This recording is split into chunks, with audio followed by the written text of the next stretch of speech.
Welcome to Bothering the Band. My name is Ryan Marcel Bynack. With me, as always, is Abby Levy. No middle name. Oh my God, we have a great episode. Abby, ask me who the guest is. Ryan, who is our guest today? Our guest is Bhi Bhiman. Now, ask me who Bhi Bhiman is. Who is Bhi Bhiman? He is a singer-songwriter that I discovered. I didn't discover him. Anyways, he came on my radar so long ago. Do you know this program Later with Jules Holland? I do. Wow. For those listening, if you're a music geek and you don't know what Later with Jules Holland is, listen to this episode and then go run out and watch all the Jules Holland shit online because it's arguably the best music program ever. And Bhi Bhiman played a song called Gutter Snipe on that show, and it was fantastic. Fell in love with him. Can't believe we have him.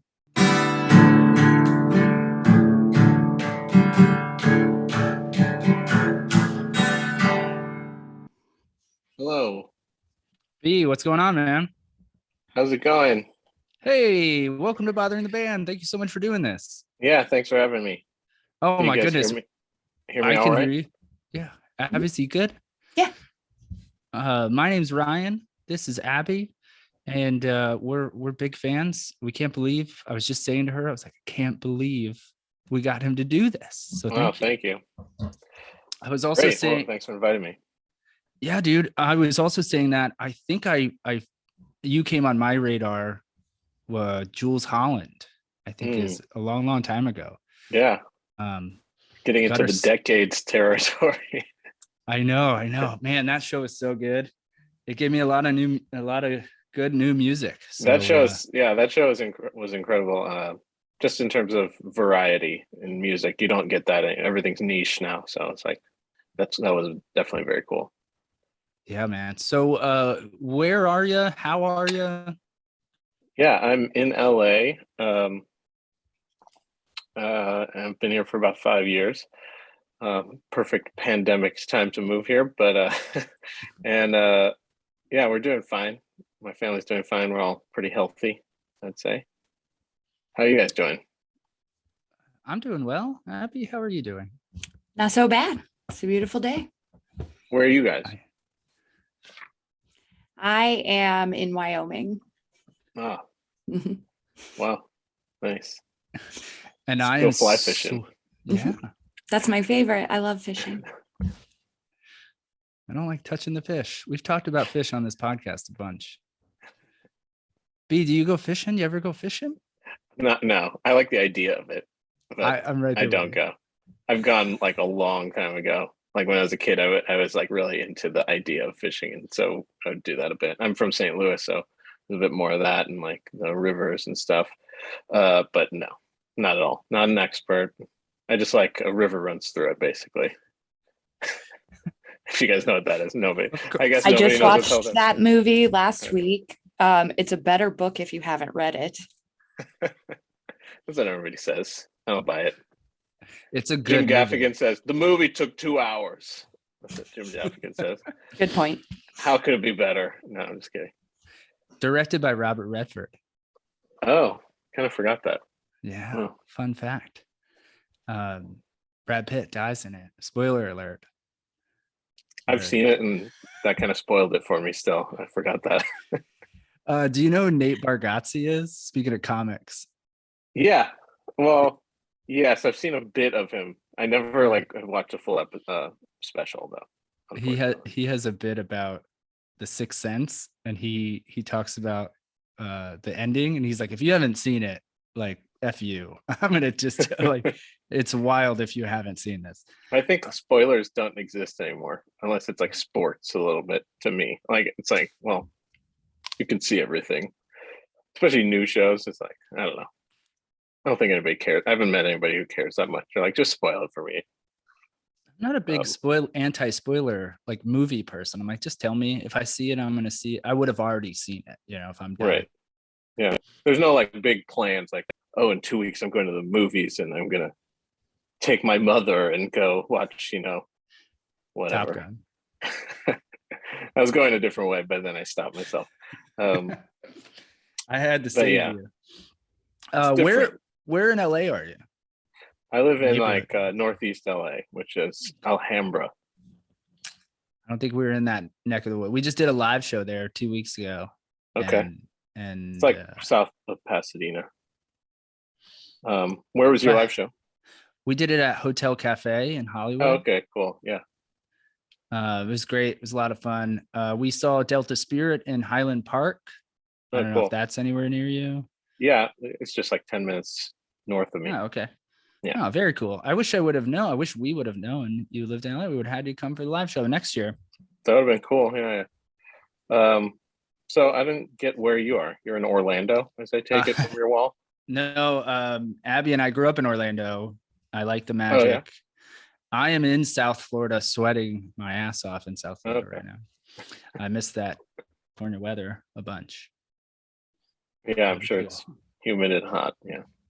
It's brutal. Okay, speaking of places, keep in mind, it's bothering the band. These are really dumb questions. Have you ever lived in Brussels, Spain, or Harlem? No, and no. I visited those places. And actually there's there's a town outside of Amsterdam called Harlem with 2 A's. Yeah. And I was like, oh, and then I like connected those dots. I was like, oh, New Amsterdam, Harlem. Like, it's like, okay, got it. And that was the end of that learning experience. Yeah.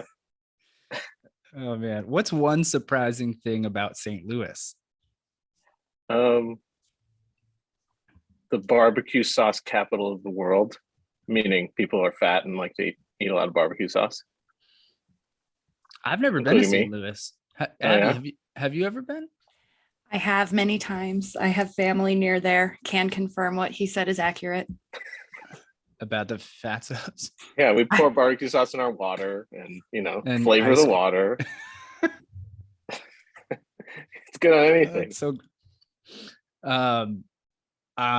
this is my favorite question. What's your favorite hat that you own? Well, I just bought this hat. It's a Barcelona football club hat, Nice. which I know nothing about, but I like the way it looks. I'm a basketball guy. Yeah, or my A's hat. I like my A's hat. I kind of want to, speaking of to a South Floridian, I kind of wanted a 90s teal F Marlins hat. You know what I'm talking about? A teal one. I really wanted to get one of those. I haven't gotten one of those yet. I don't know if it'll look as cool as it will imagine in my head, but we'll see. We'll see when that day comes and I get it. If it looks cool. Did you want like an official one? Kind of. Although like I like 5950. Oh, I kind of like snapbacks better because maybe my head swells and shrinks or something, but sometimes they fit, sometimes they don't. I'm sick of that. And they're hotter for sure. Yeah. But there's newer, the 5950, those are classic for sure. This is getting nerdy about the hat talk, but okay. Well, you're in the right place because I could talk hats. I have a lot of hats. And mostly, I would say 90% are 5950s. This is really my only snapback hat. So this week on Hat Talk. Lids. Yeah. The new episode of Lids. Sponsored by Lids and New Era. What's the last music you listened to? I was listening to this incredible singer-songwriter that I knew a little bit about, knew their music, but I didn't know the name. And I don't even know how to say his name properly. Labi Siffre. I don't know if that's right. But he wrote some really beautiful music in the early 70s, like folk acoustic singer-songwriter. He's like a British dude, born to Nigerian father and a mixed race mom. I'm not reading off of Wikipedia. I'm reciting what I did read off of Wikipedia earlier. But he's most famously known as composing the break from Slim Shady, the doody doody doody the Eminem song. So he's got big off of that, but he had this whole other acoustic singer-songwriter career as well. and he had some other major hits, but kind of unknown. But it was really cool to see. He's like a black dude and an openly gay black dude in the early 70s, and kind of just an inspiration just looking back at that guy. But again, I don't know how to say his name properly. It's Labby Siffre, Labisiffre, and I have no idea. We'll find it. Abby, you're looking it up. I already found it, but Okay. none of it tells me how to pronounce his name. We'll have to put him on. And first question is, how do you pronounce? Which we've asked before. How do you pronounce your name? I've never heard that question. I'm bet lucky you enough haven't. to have never heard that question. That's sarcasm. Oh, I know. I hear was it all the time. I was debating on. That's okay. saying Bhi Bhiman. It's fine. Yeah, no, it's Bhi Bhiman. And in India, some people are named Bhiman. Mm-hmm. Mine's spelled Bhiman, but it could be spelled Beeman. And even weirdly, like the B's and the V's can kind of get interchanged, so it could be Veeman, but it's just Beeman. Yeah, that's the name. B is kind of like a shorter nickname, I guess, if you will. I'm the Chris Christopherson of South Asia, I guess. Oh my! I'm writing that down. That's going in the intro right there. You need to put that in your bio. Oh man! Just for the record, we knew how to say your name. Yeah, right. Whatever. It's easy to say that now. We heard Jules Holland say it. Okay. Man. Yeah, it's always surprising when people like in high pressure situations say my name, right? Because so many times, like 45 times, I'm sure in my career, somebody right before they announce me, it's like, like 3 minutes before showtime, they're like, okay, how do you say that again? And then I say it, and then they're like, Bhi Bhiman or whatever, in front of 1,000 people. I'm like, okay. And then I go, do I correct them, or do I like say my name properly, or do I just roll? You say it. Yeah, sometimes I do. No, you got to own it. It's your name. Don't let people mispronounce your name. I'm really Bhi big on that. Bhiman, everyone. I don't know how to say my own name. Oh man, I have a friend.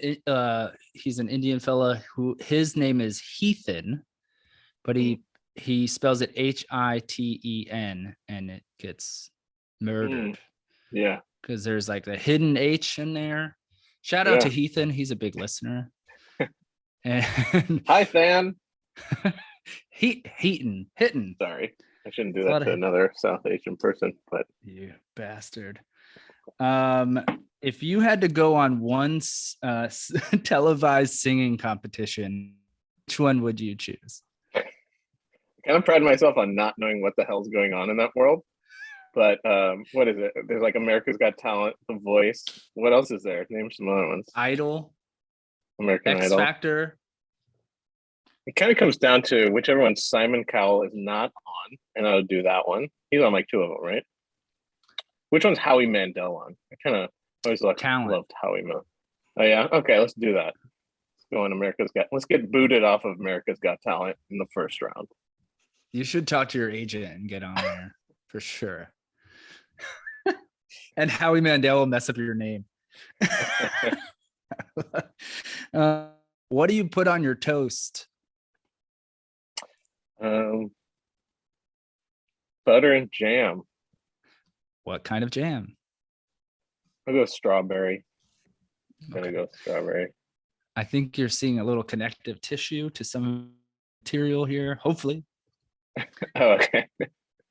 I get it. I get where you're going. We got something here. What's your favorite Wesley Snipes film? Probably White Man Can't Jump. That was the correct answer. Yeah, that was the correct answer. We would have accepted Passenger 57 because it was filmed in Orlando, but I like Passenger 57. That is I haven't seen that for a long time. I remember loving that movie. I was like, whoa, I'm too young to be watching this, is what I remember thinking. This is awesome. We'll also accept this just in. Hold on. Demolition Man. Yep. That was the one I was like, I used to love Wesley Snipes, and that was definitely one of them. Wait, is that the one where they're in the future and there's like Taco Bell and all that stuff? 3 shells. What are the 3 seashells for? He doesn't know what the 3 shells are for. Or Rob Schneider, I believe, said that line. You're my favorite guest just for that quote. Just getting the reference and running with it alone. Way to go. I'm a TV. When do you feel the most? master. Are you really? What? Let's just go off on this. What are you watching right now? Watching a show called We Own the City. It's in Baltimore. It's a David Simon show on HBO. It's heavy. It's like a kind of continuation of The Wire in a way. And Barry is funny on HBO. I mean, Love that show. that show's amazing. That's such a unique flavor of show with the comedy and the murder and stuff like that. Yeah. I mean, I watched probably a little bit too much TV, especially during the pandemic. That it all runs together. The worst is when you watch a show, like a series, and then you're like, start watching a new series later, and you're like, did I watch this? And then you're like, have no idea whether you watched it, whether it was any good, and then you realize I totally watched this and it wasn't that good. And so I've been sticking to movies actually. I'm like 2 hours and I'm out. Like if I hate it, I'm out. As opposed to like 8 hours of a TV show. It's like ridiculous. I don't know. Like I can't watch a whole series all the time. You know? Okay, so you wouldn't just stop if it wasn't good? No, I would hope it would get better. What about a book? What Like if you don't like a book? Human being. What's that? What if you don't like a book? Would you put it down? Would you throw it away? What would you Oh, do? I would totally put the book down. Okay. No, I will stop watching a show. I believe I started watching Bill and Ted's latest adventure or whatever, and I was like, I can't even get through this movie, and so I haven't gone back to that. Although I had high hopes for some reason. Did that say too much about me? I expected something good out of the latest Bill and Ted. Oscar worthy. I know. Abby saw it. What did you think? You loved it, didn't you? I did. I thought it was perfect because it was very bad, which is what made it good. It was good. I enjoyed it, and then I was like, "What is going on?" And then I turned it off. I just couldn't get into what was going on. Yeah, I was like, "Where's George Carlin?" And right. I was missing him. We just watched part of the George Carlin doc on HBO. Very good. Very good, actually. Great. I saw him with my friend Sam in 95 or 6 or something in St. Louis. He came through doing the You Are All Diseased tour. And I was a huge George Carlin fan. Crazy big fan of his. And that was an incredible show. He was spitting venom at that point in his career. He was just no holds barred against society and everything. But it was cool to see him. And I actually I did a show in Woodstock one time. And like I said, George Carlin is like a hero of mine. I wanted to be a comedian when I was a 15-year-old kid. And I loved Richard Pryor and Chris Rock and everything. And I did this show 5 years ago in Woodstock. And George Carlin's older brother, Pat Carlin, lives up there. And he came and saw my show. And somebody's like, that's George Carlin's brother or whatever. And I was like, okay. And then I went over and said hello. And we talked for a long time. But it was just impressive to meet somebody who was very influential on George Carlin, his older brother, and he was. And I was like, who? And he was funny himself. And I asked him, who's funnier, him or you? And he's like, oh God, he was way funnier than me, obviously. But he definitely had this edge to him as well, which was interesting to see. Anyway, that's my George Carlin bit. I'm gonna let Abby jump in here because I know she wants to. So he's my favorite part. I love him. In that documentary, he gives no fucks. Pat Carlin's in it? Yes. Oh, Bunch. great! I didn't know A that. bunch. And he's wearing a 420 shirt and like sitting in what looks like a 1980s like lawn chair, one of those collapsible ones with all the little things. Yeah, he was basically wearing a 420 shirt. If he wasn't, he might as well have been. He's so he was- good in it. Yeah, he was zero fucks. Yeah, and that was refreshing. Mhm. He had that energy, that Carlin energy, as I like to say. No, I don't. Yeah, that's Judd Apatow. That's gonna be cool. I'll check that out. Yeah, it's very good. It's we're comedy nerds too, and it's surprised even me. Like I Oh, cool. so much I didn't know. You might know way more than I. But yeah, so good. Can't wait to finish it. Did you know he was the voice of he was in Thomas the Tank Engine? We haven't gotten to that part I don't yet. think we got We've Oh, only made it to like I think the early 90s, maybe. Yeah, when I was a kid and I would watch Thomas the Tank Engine, I'm not ashamed, but he would be on and be like, Thomas, this and that, blah blah blah, like, and then they switched to Ringo Starr at some point, was like the narrator. But George Carlin did it for like a long time. Write this down. Write all these things down. Literally doing that. I don't know if it's worth revisiting Thomas the Tank Engine to watch this. It's not like the best part of his career, but it's like a little cherry on the top. Like right now, whenever someone I admire comes up in one of my kids' favorite TV shows or something, like she watches Doctor, the Cat in the Hat. I mean, and Martin Short is the Cat in the Hat, and I'm like, okay, I'll watch this. It's fun to watch great people do great things. Yeah. Anyway. I just want to say my notes say teal Marlins hat, Labby Cipre, a bunch of different spellings, Chris Christopherson of Southeast Asia, and Passenger 57 and Thomas the Tank Engine. That's journalism right there for you. It's good. Oh man. You won't find this in the mainstream media. We're waiting on Spotify money to roll in. So, fingers crossed. And you're going to take us over the top. I know it. And I'm not proud of these next questions, but here we go. All right. Last time you got stung by a bee. I've never been stung by a bee in my entire life. I want to bet with myself. Oh, wow. I was like, he seems like a guy who's never been stung by one of those. Which is weird. Yeah, it's a little random. It's really weird. Good for you, So we though. have Avoiding bees. A lot of opportunities. There's been lots of opportunities. Bees just don't want to get me. Oh, I'm very like, I become zen around bees. I'm like, I move like Neo, like water around them, There's like 3 references in one, so sorry about that. But yeah, no, I just get out of their way. I hope you go your whole life without getting stung by a bee. You just jinxed it. I know. We jinxed it with the question. Moving on. God. Moving on. I'm gonna get stung by a bee now. Well, you can say this after you get stung by the bee. Do you or have you ever said it's the bee's knees? To my daughter, it's like a total dad joke. Yeah. Okay. I'm like, dad joke afterwards. Okay. And then to be or not to be? Have I ever said that? Just no, that's the question. Bam. To be, clearly. Good job. How could I go with the ladder? I cannot go with the ladder. Okay. Oof, that was rough for me. When you do laundry and you're folding your socks, you're on your socks.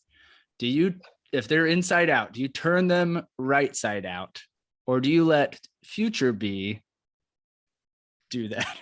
No, with socks I will do that. I will flip it right side out. Okay, whatever you call it. I will flip it. So they're ready? Although I've definitely been guilty of some t-shirts being inside out. I'm like, I'm just going to fold this. And when it's time to put the shirt on, I will realize it's inside out. And then I will flip it inside out. It's based on my mood, really. The many moods, the 2 moods I'm in, flip or not flip. To be or not to be. Yes. Basically, I'm constantly in an internal battle of to be or not to be. Has anyone ever made that joke before? Someone's had to make Yeah, that in like at college, some right? point. Yeah, at some point. I shut it Oh, down real early though. well, thanks for humoring us. How do you feel about karaoke? I kind of like karaoke, although I'm not like jump up on stage guy and do karaoke, but I've definitely done karaoke and I enjoy when people are into it in a way. Um, yeah. Although don't go to the Philippines and do karaoke with shitty game. You better like know what you're doing because people will get mad at you for wasting their time and get into fights with you in the Philippines apparently. Like people have gotten I don't want to impugn the whole country, but the drunk people who go to karaoke, if you sing like My Way by Sinatra and fuck it up, you might get stabbed that night. And I'm not even being like a crazy, like being stupid. I'm like, these are stories that I've read in the newspaper about, people taking karaoke super serious and being probably way too drunk or whatever and getting into fights, getting into bar fights over it. Yeah, that's all I know about the Philippines. So I can confirm that. oh yeah, For various reasons. One, I have read the articles and they take Sinatra, like it's not even in most karaoke bars anymore. They took that song away. This is hard for me to wrap my head around because I have a firm belief that I don't like people who go for it at karaoke. It's real awkward. I think you are good at singing, you shouldn't be allowed to do karaoke. I think it should only be for funny stuff. Sure. Sorry. No, I agree with that a little bit. It's like a drunken pastime, it's not, or like at sometimes family gatherings, people like to do it. I mean, I have not gone to karaoke for a long, long time, but I've definitely gone up there and done Queen songs and, Bohemian Rhapsody thinking I could do it. And I can almost do it, but I can't quite do every part. And that's fun, but it's drinking. It's a drinking thing for me, definitely. You answered the question. I was going to ask you what song, last song, favorite song, go-to song. Yeah, probably that one. Just because it's like, it's biting off quite a bit there when you do that. It's not like Take Me Home Country Roads or something. I would have to do something funny like Rock Lobster or Skater Boy by Avril Lavigne or something I could never. I couldn't sing if my life depended on it though. But you haven't planned out Skater Boy. Yeah. That's what you're going to do. Yeah, I think that's a funny one. The way I look, yeah, I think that's a funny one. It would work. Yeah. How do you decide on or conceptualize your album covers? Oh, I have a friend who's an amazing artist, Matthew Fleming, and I can give you a link to his Instagram or something like that. But he kind of has done every album of mine, and he does a ton of albums. He does a lot of poster art for Red Rocks and Fillmore and East Coast, West Coast, massive shows, Dave Matthews, stuff like that. So he does a lot of poster work, but he's done a number of album covers, and he's done 3 of my album covers. And he's amazing, great artist. But yeah. Oh yeah, got him right here. Matthew J on Instagram. Yep. One word. Cool. Yeah, give him a follow. All the listeners. That's cool that you have a go-to. We have a friend like that. Shout out to Enid, rawmade.org, if we're plugging peeps. Yeah, she does our logos and all of our graphics, and she's designed some book covers for me. She's fantastic. It's good to have those people, right? Yeah. Do you cook? Well, yeah, I do cook. Thank you for asking. Finally. Tell us about your cooking. No, what were you gonna ask? I was just gonna ask like the last thing you cooked, or what's your favorite thing to cook, your kid's favorite thing that you make. Something like Um, that. I make a lot of things. I can make a couple Sri Lankan like Tamil food dishes. Tamil is like a culture and language in South India. Um, so I can make a couple things: chicken and dal, which is lentils, rice, of course. Um, but I'm pretty versatile. I have some go-tos like barbecued chicken and chilies, which I'm not like some fancy chef, but I do like making my own food. Um, Fried rice. When I learned how to make good, decent fried rice, I was like, okay, I felt good about that. So I'll say that. Yeah, that's pretty impressive. Way to Yeah, go. it's not too hard. Uh, are you into astrology at all? No, not at all. No, but my mom is kind of into that, and I'm like, well, I don't get it. Like she has some source where she finds her, information which I'm not aware of, and so she asked me things. I'm like, I don't know. Are you into it? I don't know anything about astrology. God no. God, no. God no. It's a bit dismissive. Don't I you think? know. So what does it mean when Mercury's in retrograde? It means apparently like chaos will ensue, which is a scientific fact when Mercury is in fact in retrograde. No, I don't know. I'm being sarcastic. I don't know. I just know people say that on Twitter and stuff. I Mercury's in know. full retrograde, but like blah blah blah. Like, I don't know what they say. But like, the shit has hit the fan, or it's going to, or we're in the midst of the shit hitting the fan, and people throw that Mercury phrase out there. Abby, tell me if this is correct. I think him and us, we have similar humors. We just haven't like nailed it yet, He can't tell, you can't tell when we're like totally fucking out there. Yeah, no astrology. That seems weird. I have no idea what the retrograde thing means, aside from seeing on like weird toxic gratitude Instagram posts, Yeah, it has to do with Valentine's Day, I think.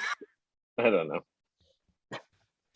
Oh That's man. what it seems to me when I get where I get my sources of information. Um, perfect segue. What's it like living on island time? Oh, pretty chill, pretty laid back.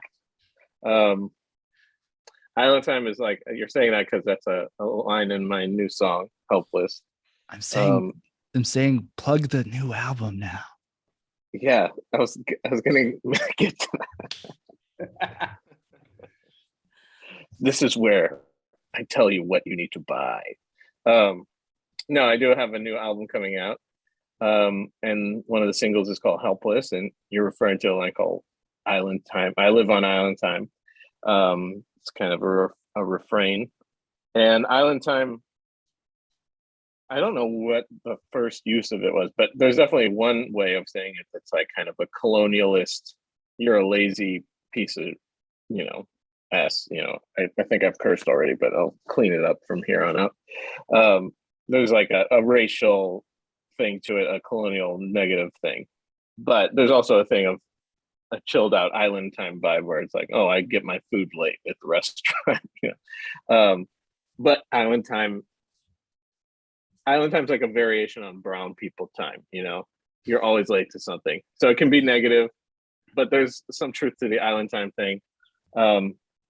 And in the song, which deals with, the death of a loved one or, living amongst loss, I say to St. Peter, I'm not ready to go to the pearly gates. I live on island time. You'll have to wait for me. So yeah, that's kind of where I got that line. And I say it with love and joy, not with the negative connotation. It was just an excuse to tell you we love the album. Everyone, B shared it with us, exclusive. I don't know if I'm even allowed to say it. We'll delete it, but it's Fine. fantastic, man. It's I don't have heavy like rotation. a Suge Knight kind of guy who's gonna Okay. come after you. It's just me, really. It's gonna hang me over a balcony. Or I could have given you the music, and then I could also come and hang you over the balcony. for having listened to the thing that I gave you. Even better. That'd be a fun story to tell. What happened to you? Oh yeah, Bhi Bhiman beat me up. Beat me up.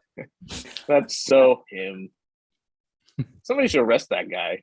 It's a menace. I got beat up by one of my favorite musicians. It's I great. had him on the podcast, and then he dropped me over a building. He showed up. I didn't know he was in my home. I'm here to monitor your listening of the album. It is fantastic. It's a fantastic album. Thank you. I'll stop being so weird. I appreciate it. I know we do. We riff it up. Okay. Hold on. This is the next one. What's it like to be on the cusp of fame? Be honest is the note I have. Feels like it's never ending. That's what I'll say. Now I'm not like fame is definitely something that was on my radar, like a while ago. But that's not really a destination point in a way. Especially looking at, people who want to get internet famous in some way, it's a little like the dog chasing the truck or the bus. It's like the worst thing you could do is the worst thing that could happen is for that dog to catch that bus. It's a little bit like that. And especially with how young people are who are getting famous, like they're not prepared for, life in general, but then also life with that fame and that pressure to continue to be famous, continue to be relevant, continue to create content, whatever it is. But yeah, I don't know. I'm not too worried about it. That's my Puddy Seinfeld answer. I'm not too worried about it. Oh man. We love Seinfeld. That's for Me damn too. sure. I could quote. Me and my wife can quote like fucking anything at any given moment. I would say my day on average a dozen references a day that I don't even really remember, like figure out anymore. It's just like, yeah, it's all pipes. Yes. The thing he does with his hands, he does like a very choreographed. It's all pipes. Different pipes go to different places. My favorite, and I'm just throwing this out there, but you guys can tell the world your favorites, is the Cheever Letters episode. Oh, amazing. That's an amazing one. Where so Susan's dad like grabs the box and he's like, it's a love you'll never understand. Something like that. Yeah. Something about, and also where like Susan's aunt or whatever, or grandma, like right when she walks in, like, she goes, he doesn't look like me. Like, I don't know. Funniest shit. Cheever Letters is an amazing episode. That's for sure. He burns down the cabin, or Kramer burns down the cabin with the cigars he got given. The whole thing is all the tie-ins with Seinfeld is what makes it so memorable. Like the storylines, just like, when it's at its best, the early-ish years, at the end, it was like a little bit sketchy on that. I guess Larry David had bowed out at that point. But when Larry David was there, it was like all these, I'm sure I'm giving Larry David more than his share of credit here, but the storylines were epic when he was around. Oh yeah, so like fantastic. Although I'm not certain of this, and someone will yell at me online, is I think you think of those last two seasons, people shit on like 8 and 9, but I think Festivus is in 8, like late 8, season 8. And like that's a fantastic episode. I almost, like, as a joke to only myself, went out and got a poll in December. I was like, what if I got a poll and brought it home? I guess I would be the only, like my wife and I would be the only one find it funny for like 5 seconds, but didn't. It'd be great if you just told your kids like this is the tradition and they thought it was just normal. It's like a tetherball like poll, Yeah. The airing of my daughter would be like, this is so much less fun than getting presents on Christmas. This is not funny. Stop this. It was in the 9th season. Oh. It was in the strike episode. Oh, wow. Wow. Kruger was in the later years, and he was kind of a funny Puddy Yeah. alternative in that world. All right, Oh, he's the Cougar. one who says, "I'm not too worried about it. I'm not too worried about it." I thought it was Puddy, but it's him. It sounds like something Puddy would say, for certain. There's My, go ahead. my favorite thing is when they're on the plane and Puddy's staring at the back of the seat, and then Elaine's like, "Are you going to read something?" No, I'm fine.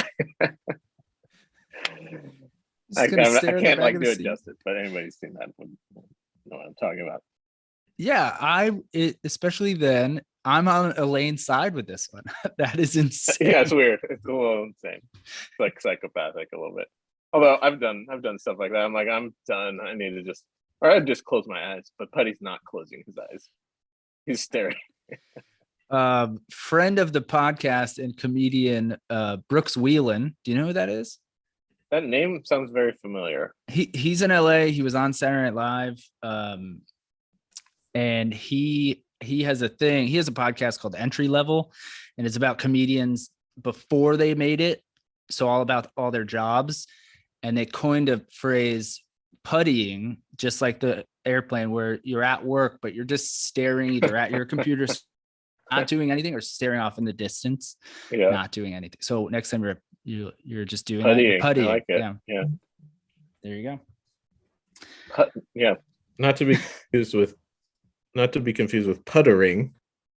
Can you hear me still? My AirPod just fell on my ear. So yeah, we got you. We good, okay. Abby? All right. What's sleep before bed routine?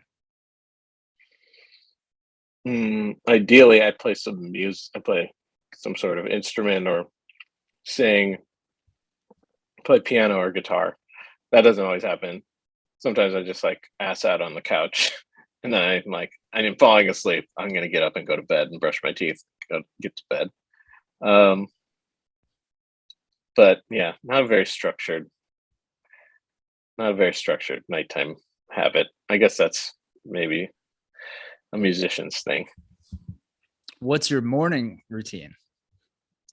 Early, wake up. My daughter's still in school, so we're definitely getting up at like 6:30. Getting her ready, eating breakfast, dressed, out the door. And then when she's off to school, I can start working. I mean, sometimes in the morning I'll pick up my guitar and just like mess around. And so with my daughter, just some musical ideas. But then, yeah, like 8:30, 9, I'm working. How old is your daughter? She's 8. Oh, nice. My daughter is turning 8 in August, actually. Oh, congratulations. So I know the routine, my man. Yeah. She must be is she out of school yet? Tomorrow's her last day, actually. Oh. And then literally next week, she starts camp. So. Oh, cool. So you're in Miami area? I am like an hour, depending on traffic, north. I'm more west of Fort Lauderdale. Okay. You should come play down here because not a lot of good bands come play down here. So yeah, people don't like to like travel south. Like they don't go to Houston, they don't go down to South Florida much. They just like skip on over. Do you find that to be true? We do. I do personally, because I can't speak because Abby's in Wyoming and no one goes to that whole state. So I feel bad, but like Florida, South Florida is like the 5th most populated place in the country. Yeah. And we've done a deep dive into why this happens. One, it's reputation. You know, people have a certain thing about Florida. I get it. I agree with all of it. And then also, especially if you're driving, you have to drive into the peninsula, which is very big. You know, like where I am to North Florida is like 8 hours, and then drive back. It's the only way like to get out. So routing wise, yeah, there's no next stop, afterwards. You got to just head back, right? Yeah. Yeah, maybe there's some like Willie Nelson's tour bus doesn't like to cross into Florida state lines or something. kind of vibes going on with the touring acts who don't like to come down there too. Not just like politics or reputation, but maybe the cops are a little stop All happy. of the above. All of the Yeah. above. Do you follow us on Instagram? I think so. I think I did. Oh yeah, please do. Listening, this is our shameless plug. Follow Bothering the Band on Instagram. Follow Bhi Bhiman on Instagram as well. Okay, when you were younger, Mhm. besides music classes, did you take any other type of classes? Karate, ballet. I played a lot of baseball, so I guess I didn't take classes, but I was definitely in some baseball camps and tons of stuff. Like that was my life from like age 5 through high school, senior year, and then I still love baseball, but I didn't play anymore. But lots of baseball, like very competitive baseball. Like played with against and with some former as they're gotten older former MLBers, and so Anyone we would know? Ryan Howard from the Phillies, Oh wow, yeah, no shit. Okay, David Freese from the Cardinals. I mean, Freese, wow. he's very famous for what he did in Yeah. the World Series. Yeah, I mean, I would play a lot of baseball in the summer and fall and winter, as year round. And then music. I got hurt pretty bad. I swung. I was at a tournament in Paducah, Kentucky, and I've never been there since. But I swung the bat, swung through a pitch, and on the follow through, I'm a right-handed batter. I swung through in my right hip, like a ligament, like pulled a piece of bone out of my hip. So I like my hip, chipped my hip or some shit like that. And so anyway, I was out for like 6 months, and I was just like kind of 3 months of that was like kind of bedridden almost. So it was definitely shitty. But I had been playing guitar by that time for a long time, like 5 years, and I kind of really took off with guitar. Like I could lie in bed and with my little guitar. And that was like my best friend for sure for that summer. Oh my god, that's terrible, but very romantic and poetically sad. No joke.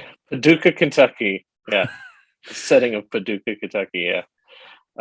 Yeah, that was a bad injury. So like I hate when I see athletes get injured. A, because I know it's like painful, and B, because of the setback that it is, luckily I found a greater love in music through that. I believe that. And I was young, but I was probably feeling pretty down, with everything. Like I couldn't walk really, at that point.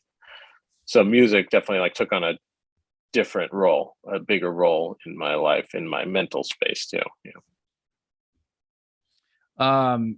So baseball, are you a Cardinals fan? You said A's Yeah. earlier.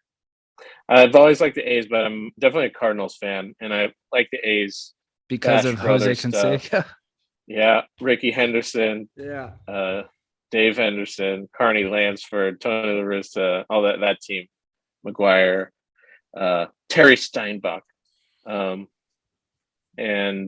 they were like my American League team, I guess you could say. Yeah. Anyway, I just love baseball, but those guys were exciting for sure back in the day. If you don't mind me asking, how old are you? I'm 39, born in 82. Oh yeah, represent. What, 82? 82 October. Okay. September. Yeah. I turned 40. Yeah. So Yeah. right after you. I'm turning 39 this year. Oh shit. You guys suck. You guys are getting old, but I'm younger than you. No, I'm just kidding. I'm turning 40 too. I think if you're a baseball fan of this age, you had to. It was just thrown at you and marketed well, the Bad Brothers, and it was a phenomenon. It was like it was a whole thing. I guess hard to understand, like, a little bit. It was a little bit like a Beatles type of deal. Like they were like a huge cultural. I'm sure they did a 60 Minutes thing on them, and like it was cross-cultural stuff. The Lonely Island guys did a movie. Yeah. Do you know about this? I didn't watch the whole thing, but yeah, I've seen bits of it for sure.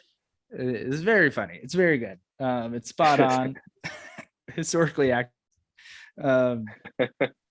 I lost my train of thought. I was going to say something about sports. Basketball. Who's your basketball team? Well, I'm a Warriors fan.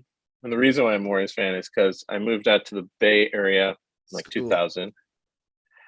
And a roommate of mine, Teddy, was a huge Warriors fan, Bay Area guy. And this was like Jason Richardson and Monte Ellis and Don Nelson in early 2000. And then all of a sudden, like in the 10 years later, Steph Curry and Draymond Green and Klay Thompson arrived, and it was like crazy. It was like surreal to see how great they became so fast, seemingly. So definitely a Warriors fan, and I'm definitely watching the finals tonight. Hoping. I mean, they're kind of the weakest of all their teams that have gone to the finals. They're like the least experienced. They got a lot of young guys, but some cool different parts. Anyway. I could go. I'm watching. I think Abby's watching after this. This is why we're like 8:00. Has to be 8:00 on Wednesday. I am unfortunately a Magic fan, so I'm very jealous. I'm very jealous of how those balls, the ping pong balls go for the draft. Yeah. Who's your best player right now on the Magic? On paper or in the media? Is the question. No, your gut. Talking slowly. Oh, devils. Formulate answer. Well, I'm trying to take my heart out. I'm like, do I take my heart out of it, or do I answer like on the stats? And I would say on paper, and only real Magic fans would probably agree with this, is Franz Wagner. That was my pick. He's the best. He's a rookie and he's amazing. Do you know who that is? How big of a basketball fan? Yeah. I don't know that name. He's a rookie this year. He was a rookie. He was drafted 8 from Michigan, and very surprising. Like, is he European? He's from Germany, but went to school in America, like college. Yeah. In America. Okay. No, I don't know. What is it? What's his skill set? Defensive. He's a small offensive? Forward. He's like a Kirilenko. Okay. Do a little bit of fancy footwork and a little bit of everything. He's going to be surprising. You're going to think back on this. Either. His brother's not bad. His brother's a little feisty, breathes through his mouth, but very good. But I feel like I guarantee in a couple of years, you're going to think back like that damn podcast. Those fools were right. Okay. Right. I'll look out for him. Mm-hmm. We're going to send you a Marlins hat and a Magic jersey. And just know that the Magic. I love the number one draft pick. Yeah, we got number 1 this year. So in 14 cool. days, 14. So who's your second best player then that you were deciding between? I was deciding between Cole Anthony and Wendell Carter Jr., who is blew everyone away. You got to throw Markelle Fultz in there too, even though he didn't come back till the very end. But when he came back, it was with a freaking vengeance. This just in on the Orlando Magic music podcast. For real. You guys should do a side Magic podcast. We probably should. You guys perked up in a different way. Once the Magic it's like Seinfeld and the Orlando Magic. We were just like, what? We're done. That's it. Oh man. Just is great. Is it better burnout or fade away? Fade away, kind of. If you have a family, fade away. If you have no family, burn up. Great answer. Great song, by the way. I agree. Thanks. Thank you. Song. What musician, live or dead, would you want to bother yourself? Leon Russell. Do you know who that is? It's okay if you don't. He's amazing. He's very influential on like 70s rock in a way. Very influential, and you've heard him, but you don't know that you've heard him kind of guy. He's a piano player and singer. Anyway, that was He's just off the top very of my head. impressive. Like, have you What do ever you heard got? of George Harrison's concert for Bangladesh? Yeah, You know what that is? I do. So he was a music director for that, and he's a piano player. And maybe he's wearing a big old top hat, or maybe he just had like he just had long hair and was drinking like a Coke. And he plays like rockabilly, really bluesy piano, not rockabilly. But He's in the Hall of Fame. yeah, he should be. And he was He's inducted by Elton John. Yeah, Elton John did an album with him like a year or two before he died. So it's Elton John and Leon Russell. Because Elton John basically had such immense success. Leon Russell had limited success, but Elton John was like, I want to do something with like one of my heroes, and kind of pay it forward, whatever. So he's like a giant among piano players and songwriters. Plays with Dylan and a number of people, but yeah. Who's Dylan? What would you ask him, Leon Russell? If you could, what dumb question? What dumb question would I ask him? Like a bothering the band question. Would you ask him? I don't know. I'd probably be intimidated slightly. He's kind of seems like a man of few words, and if you say the wrong thing, he'll be of even fewer words, type of guy. So you wouldn't be like, what's your bedtime routine? So dumb. What's your favorite Wesley Snipes film? A warm glass of milk, and I leave cookies by the chimney, but then I eat them. Why put them by the chimney though? You asked me my bedtime routine, and so I'm giving you it. I put it by the chimney. I like that you're doing a slight voice, putting a voice on him on this. I don't know what voice. It's like a Simpsons voice. It has nothing to do with his actual voice. It's like a Principal Skinner almost. Okay, what's next for professionally, personally, whatever?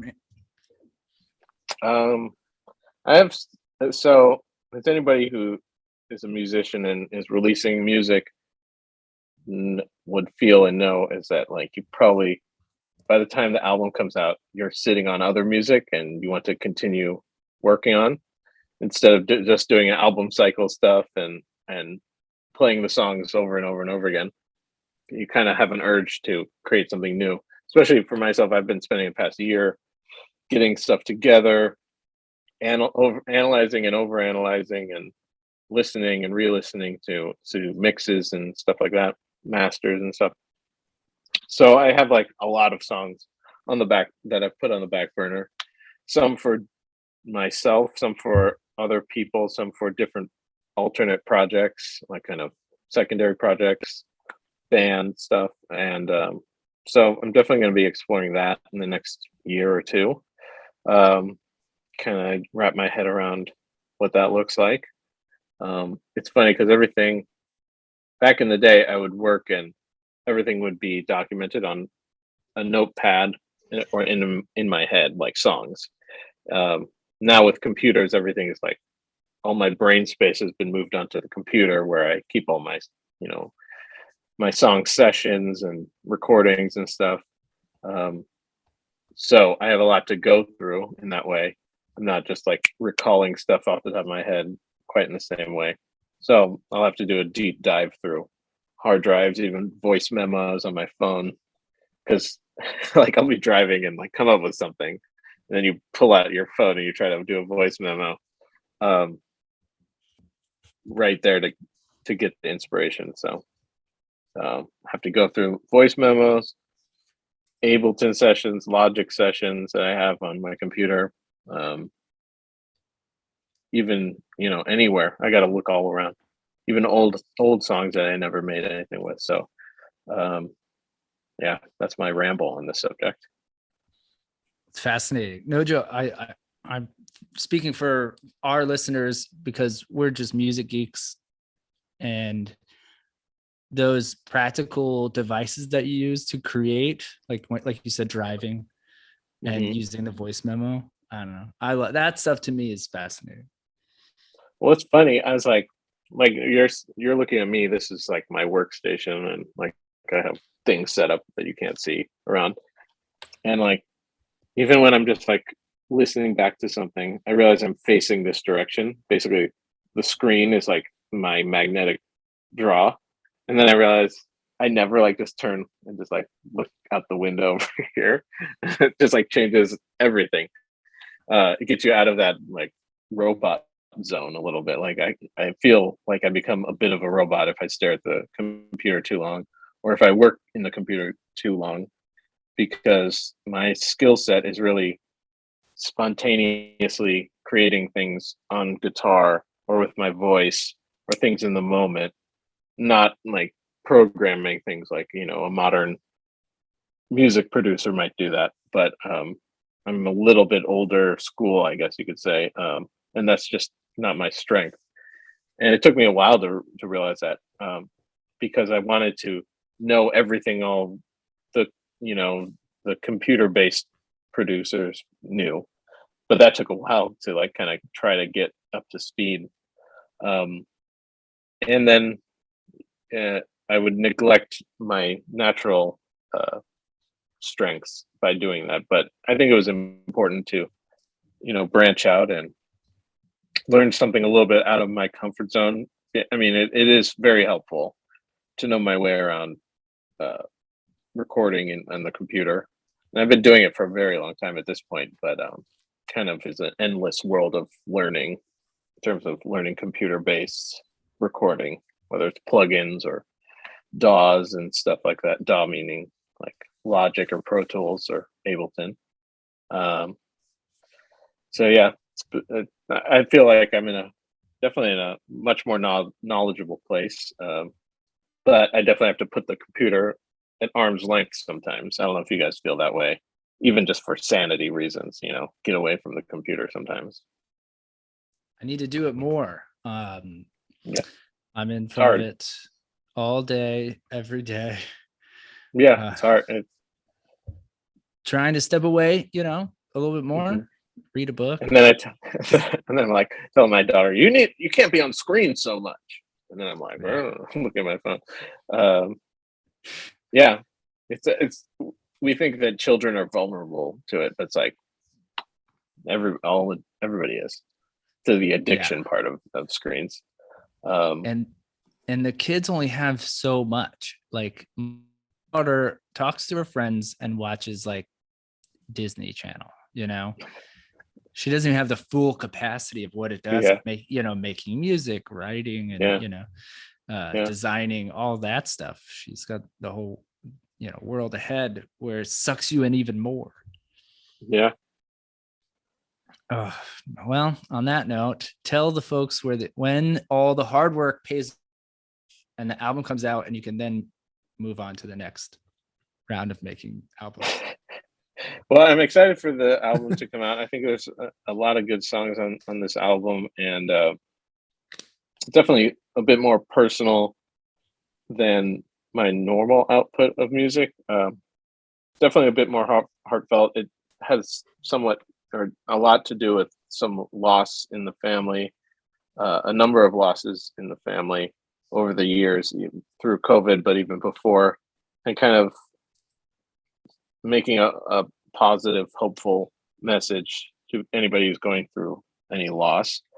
And it comes out later this June, and the lead singles are Up All Night, Helpless, and there's one about to come out called It's Only Just Begun. And you can check me out at bhiman.com, and all my handles are at Bhi Bhiman, BHIBHIMAN, on basically everything, Instagram, TikTok, whatever new thing's about to come out, I'll get that handle. So you can check me Snapchat. out there. Yeah. MySpace. And when you do go check me out on Napster, don't forget to check out my MySpace. Did you say, correct me if I'm wrong, did he say that when this album's coming out? Did you say the date? No, because I kind of don't know what the date is right now. Okay. He Okay. said very soon. Very Very soon. I think June 22nd. Let me. Well, June 24th. If it changes, we'll figure it out because Yeah, we won't be able to listen. Well, we will. just go listen to it. It's out by now if you're listening to it. Oh man. Okay. On that note, Del Boca Vista. So I had to throw in another Seinfeld quote, and that's the one I came up with. There's not one condo left in all of Del Boca Vista.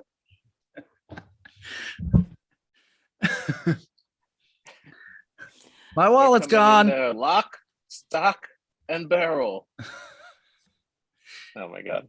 The Incredible character. The parents are so good. So good. The parents, Like the show would not be as good if those two sets of parents were not in it. It would be so different. And they're incredible. they're incredible. They Oh are. my goodness. This has been incredible. This has been a ton of fun. We can't thank you enough. Thank you guys. That's everyone listening. Thank you so much. Again, follow Bhi Bhiman on all the socials and follow Bothering the Band as well. Thank you so much. And that's our show. What a great show. Thanks, dude. Take care. Thank you.